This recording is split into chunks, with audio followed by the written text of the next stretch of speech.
வணக்கம்ங்க. நம்ம ஈரோடு மணிகண்டன் பேசுகிறோம். இந்த வாரம் பார்த்தீங்களா நம்ம பார்த்தீங்கன்னா ஒரு 20 மாடு எடுத்துருக்குறோம். அது போக பார்த்தீங்கன்னா வெளியே நம்ம ஒரு 5 மாடு எடுத்தோம். அந்த மாடு எல்லாமே அட்வான்ஸ் போட்டு வந்தோம். இப்போ இன்றைக்கி எல்லாம் ஈரோடு சந்தைக்கு வந்துச்சு. இங்கேருந்து தான் நம்மலாம் வண்டி ஏற்றி விட்டோம். மீதி பணம் நம்ம மாட்டுக்காரர்களெலாம் பட்டுவாடா பண்ணிட்டு தான் நம்ம ஏற்றி விட்டோம். மொத்தம் ஒரு 25 மாடு எடுத்துருக்குறோம். இன்றைக்கி எல்லாம் எந்தெந்த மாடு எப்படி வீடியோ எடுத்தாலும் கூட நான் பார்க்கல. எல்லாமே நிறைய மாடு கட்டியிருந்தோம். இப்போ தான் ஃப்ரீயாகி வந்திருக்கிறோம். அது போக ஆந்திரா குப்பத்துக்கு எடுத்து கொடுத்துருக்கோம்.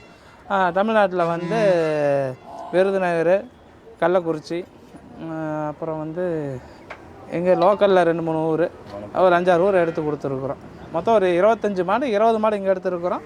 5 மாடு வெளியில் நம்ம ஃபார்மில் எடுத்தது மாடெல்லாம் இங்கே நம்ம இங்கே மீதி பணத்தை கட்டி எடுத்துருக்குறோம். அதான் திகாளியம்பாடி கஸ்டமருங்களா? திருப்பத்தூர் கஸ்டமருக்கு வெளியெல்லாம் பார்த்து நம்ம எடுத்து கொடுத்துருக்குறோம். எடுத்து கொடுத்த மாடலாம் எல்லாம் திகாளி எல்லாம் எடுத்து கொடுத்த மாடலாம் நீங்கள் ஈரோடு சந்தைக்கு வர சொல்லிவிட்டு மீதி பணம் பட்டுவாடா பண்ணி எடுத்து கொடுத்துருக்கோன்னு வச்சுக்கோங்க. மொத்தம் 25 மாடு. இல்லை, எல்லா கஸ்டமரும் வந்தவங்க எல்லாம் வாடிக்கையாளர்லாம் என்ன சொன்னாங்கன்னாக்கா, அவங்க நைட்டு வந்தது 12 மணி 1 மணி அந்த டைமில் காலையில் 4 மணி 5 மணிக்கு தான் செலக்ட் பண்ணி எடுத்தோம் அப்படின்ற மாடு. ஃபஸ்ட்டு ஸ்டார்டிங்கில் வர மேலே எல்லாமே எவ்வளோ நேரம் சந்தை ஃப்ரீயாக தான் இருந்துச்சு. மாடு அமையவே இல்லை. நாங்களே ஒரு 3-4 மணி நேரம் சும்மா தான் நின்றுக்கிட்டு எங்களுக்கெல்லாம் வெறுத்து போச்சு மாடு வாங்குவோமா என்னன்னு கூட. அப்புறமேட்டு 1-2 வாங்குவாங்கன்ற ஒரு சூடு பிடிச்சிது. மழை வந்துச்சு. அப்புறம் கொஞ்சம் வியாபாரம் அப்படியே டல்லாக நின்று வேறு இருந்துச்சு. அப்புறம் கடைசியாக ஒரு சூடு பிடிச்சிக்க டக்குன்னு எடுத்தோம். எல்லாமே ஓரளவுக்கு பெரிய பட்ஜெட் மாடு தான். கம்மி பட்ஜெட் மாடு பெருசாக சொல்கிற அளவுக்கு எதுவும் இல்லை. அது இல்லை. அதான் எல்லாமே 4 மணி நேரம் 5 மணி நேரம் இருக்கிறாங்க, கூட நின்று தேடுறாங்க அப்படின்றப்ப எல்லாம் தேடினாங்க. அவங்களும் தனியாக போய் தேடினாங்க, நம்மளும் தொலைவணும். ஒரு செலக்டிவான மாடு இல்லை. அப்புறம் ஒரு மாடு வாங்கி ஒன்று கொடுத்தேன். அந்த மாடு பார்த்தீங்களா 54,000க்கு வாங்குச்சு. 4,000 அட்வான்ஸ் கொடுத்துச்சு. கன்று போட்ட மாடு, அளவான மாடு. அது நம்ம நேரத்துக்கு பார்த்தீங்கன்னா நஞ்சு வரல. இப்போ டாக்டர் வர சொல்லி எல்லாம் நஞ்செல்லாம் எடுத்து அதுக்கு 1,500 நம்ம தான் கொடுத்தேன்.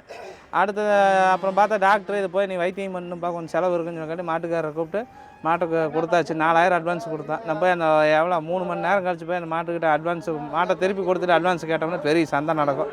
சரி பரவாயில்ல போனால் போகுதுன்னு சொல்லிட்டு மாட்டை கொடுத்துட்டு அட்வான்ஸ் 4,000 நானே கஸ்டமருக்கு கொடுத்து விட்டோம். நம்மளே கொடுத்துட்டோம். ஏன்னா 4,000 அவங்களுக்கு நட்டமாச்சுன்னா அது சங்கடமாக போயிருன்னு சொல்லி போட்டு 4,000 மொத்தம் 6,500 அந்த மாட்டில் எனக்கு நட்டம். எனக்கு நட்டம்னு இல்லை, நம்ம கஸ்டமருக்கு ஃபேவராக பண்ணி கொடுத்துட்டோம். கஸ்டமர் இங்கே பார்த்ததால ஆச்சு. இல்லை, நான் நஞ்சு போட்டிருந்தா நினச்சோம். ஆனால் பார்த்தா கடைசியில் ரொம்ப இதாகிடுச்சு. சரி ஏன் அவ்வளோ ரிஸ்க்காக ஏன்ப்பா 2 மனசாக ஏற்றி விடணுன்னு சொல்லி போட்டு மாட்டுக்காரருக்கு சொல்லி டாக்டர் வர சொல்லி எடுத்து விட்டு ஒரு கால்சியம் ட்ரிப்பு இறக்கி விட்டு ஏற்றினா. அப்புறம் அது திரும்பி சரியாயிரும் போங்க. நம்ம மாட்டுக்காரர்கிட்ட கொடுக்கவும் முடியாது. கொடுத்தாலும் அங்கே போய் நம்ம நேரத்துக்கு ஏதோ ஒன்று ஏதோ ஒன்று ஆயிடுச்சுன்னா எனக்கு சங்கடமாக போயிடும். அதனால் மாட்டுக்காரர்கிட்டே திருப்பி கொடுத்துட்டு அட்வான்ஸ் எதுவும் வாங்கலை. நம்ம கொடுத்த அட்வான்ஸ் திருப்பி வாங்கலை. மாட்டுக்காரருக்கு நம்ம கை காசு போட்டு அட்வான்ஸு எல்லாம் கொடுத்தாச்சு. கஸ்டமர் எல்லாருமே சொன்னது நம்பிக்கையாக அவங்க செலக்ட் பண்ண மாட்டுக்கு தான் நீங்கள் வியாபாரம் பேசுகிறீங்க, கம்மி பண்ணி கொடுக்குறீங்க. நான் முடிஞ்ச அளவுக்கு நம்ம செலெக்ஷன் பண்ணுவேன், அவங்க செலெக்ஷனும் கொடுப்பேன். அவங்க செலெக்ஷன் கரெக்டாக சக்ஸஸாக தெரிஞ்சால் பண்ணி கொடுப்பேன். இல்லைன்னா இது வேண்டாம் அவங்களுக்கு செட் ஆகாதுன்னு சொல்லி நான் கூட்டிகிட்டு வந்துடுவேன். அவங்க காமிக்கிறாங்க சார் நீங்கள் தானே காமிக்கிறீங்க, நீங்களே சொன்ன மாதிரி தானே வாங்கி கொடுத்தானுங்கிற பேச்சு கிடையாது. அவங்க செலெக்ஷன் நமக்கு திருப்தியாக இருந்தால் பேசி பண்ணி கொடுப்பேன். இல்லைன்னா அது அவங்களுக்கு செட் ஆகாது வாங்கன்னு கூட்டிகிட்டு நம்ம போவோம் அப்படின்னு வாங்கி தர மாட்டோம். அப்படி பார்க்குறதாக தான் சொல்லிட்டு இருக்கீங்க. ஆமாம் நல்லதுக்கு சொல்கிறேன். அது பயன்படுத்துவாங்க.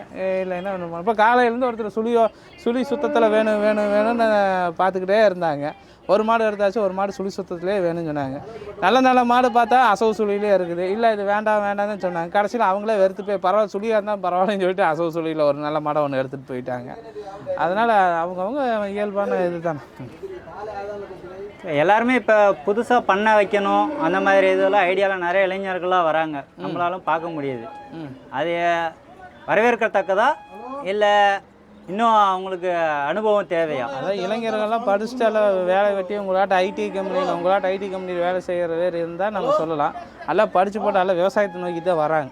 விவசாயம் செழிப்பாக இருந்தால் தான் நாடே செழிப்பாக இருக்கும். அதனால் விவசாயத்தை தாண்டி வரனா வருமானம் கம்மியாக இருந்தாலும் நிம்மதியான வாழ்க்கை. அதனால் இது பண்ணல. இப்போ நீங்கள் 1 லட்ச ரூபா ஐடியில் சம்பாதிக்கிறீங்க. நீங்கள் அந்த 1 லட்ச ரூபாய்க்கு எத்தனை குறைச்சல் கொடுப்பான்னு யாருக்கு தெரியும்? சேரில் உட்கார வச்சுக்கிட்டு என்ன இதுன்னா நிம்மதியாக இருக்கலாம். அளவான வருமானமாக இருந்தால் நிம்மதியாக யாருக்கு கை கட்டு வேலை கணக்காக நம்ம சம்பாரிச்சு நிம்மதியான வாழ்க்கை குடும்ப குட்டியோடு அழகாக இருக்கலாம். அதனால் இது விவசாயத்தை நோக்கி வர்றது தான் பெஸ்ட்டு. விவசாயம் செலுத்தால் தான் நாடே நல்லாயிருக்கும்.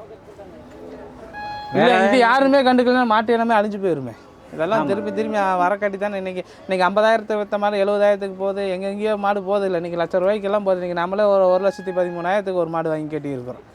அந்த மாடு சொன்னதெல்லாம் 1,35 நம்ம ஃபார்மில் பார்த்து எடுத்து 1,13,000 சொல்லி வாங்கி கொடுத்து நம்ம அந்த மாட்டை கொண்டு வந்து இறக்கணும். அதனால் நம்பி இன்வெஸ்ட்மெண்ட் பண்ணி அப்படி இறங்குறாங்கல்ல. ஆமாம், பெண்கள் எல்லாமே தங்கத்து மேலே இன்வெஸ்ட்மெண்ட் பண்ணுறாங்க. குடும்பமே சேர்ந்து இந்த மாதிரி கால்நடை மேலே இன்வெஸ்ட்மெண்ட் பண்ணால் கண்ணு முன்னாடியே வளர்றது தெரியும். தங்கத்து மேலே பெருகிறது தெரியும். அத்தாவசத்துக்கு கை அரிச்சிச்சுன்னா போய் வச்சோம்னா வாங்கிக்கலாம். மாட்டை கொண்டு போய் அங்கே வைக்க முடியாது. கண் முன்னாடியே பெருகிறது தெரியும். வருமானம் டெய்லி வருமானங்க. இதெல்லாம் தங்க மட்டும் வர்றதே டெய்லி வருமானம். காலையில் 10 சாயங்காலம் 10 கறக்குதுன்னா கூட ஒரு நாளைக்கு ஒரு 600 700 இல்லைங்க வருமானம் டெய்லி வருது.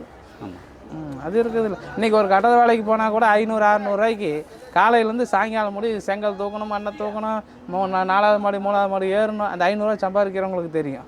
இங்கே நோவாமல் நம்ம உட்காந்து அந்த ஒரு மாட்டை வச்சு இன்வெஸ்ட்மெண்ட் பண்ணி கறக்குறோம். 500 ஒரு மாட்டுக்கு மினிமம் 500 வருமானம். ஒரு 4 மாடு இருந்தால் டெய்லி 2000 வருமானம். வீட்டில் இருந்துக்கிட்டு அது வருமானம் பண்ணுறது இருக்குது இல்லை. அதுதான் விஷயம்.